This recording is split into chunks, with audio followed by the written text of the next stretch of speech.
مساء الخير. أهلا بحضراتكم في قناة يسوع مفرح القلوب. رسالة النهاردة ليك تعزية واطمئنان من البابا كرولوس.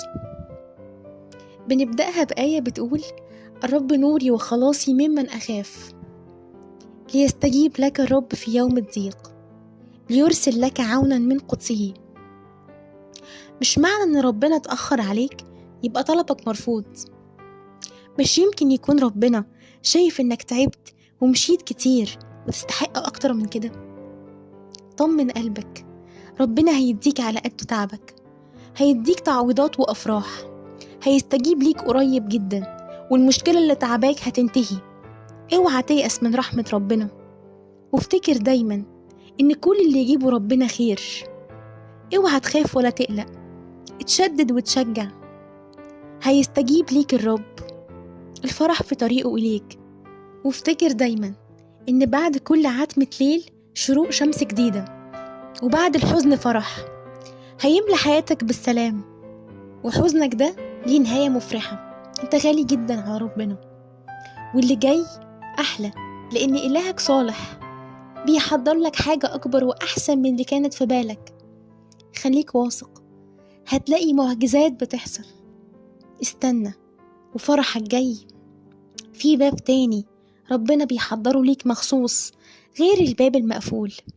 ما تحسبهاش كتير، لأن بحساباتك وإمكانياتك ملهاش حل، لكن بقوة ربنا ليها 1000 حل وحل، وتعويضاته بتكون فوق التفكير.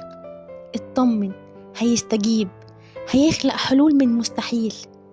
كفاية زعل، وما تشتكيش همك للبشر، فهناك رب يقول: ادعوني أستجيب لكم. هو سندك ومعينك، وقلبه دايما مستنيك. ارمي الحمل عليه، وسيب قلبك يرتاح على وعده، لأن اللي وعدك أمين وما بينساش ولا يتأخر. بيجي دايما في الوقت المظبوط، هيديك اللي قلبك بيتمناه، وهتشهد عن عجايبه معاك. هيملى حياتك بركة وسلام، هتقوم من ضعفك، هتشوف ايده بترفعك في عز تعبك. هيقفل صفحات الوجع ويفتح بداية جديدة. انت دايما في حضن ربنا، دايما في فكره ورعايته. هتتفاجئ بحكمة ربنا وحنانه، هيفرحك بطرق ما كانتش على بالك. سلمه كل حاجة وما تخافش.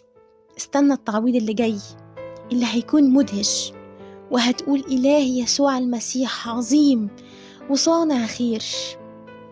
بس انت ما تبطلش تصلي وتقول يا رب. هتشوف بعينك ازاي التدبير الإلهي بيشتغل لصالحك.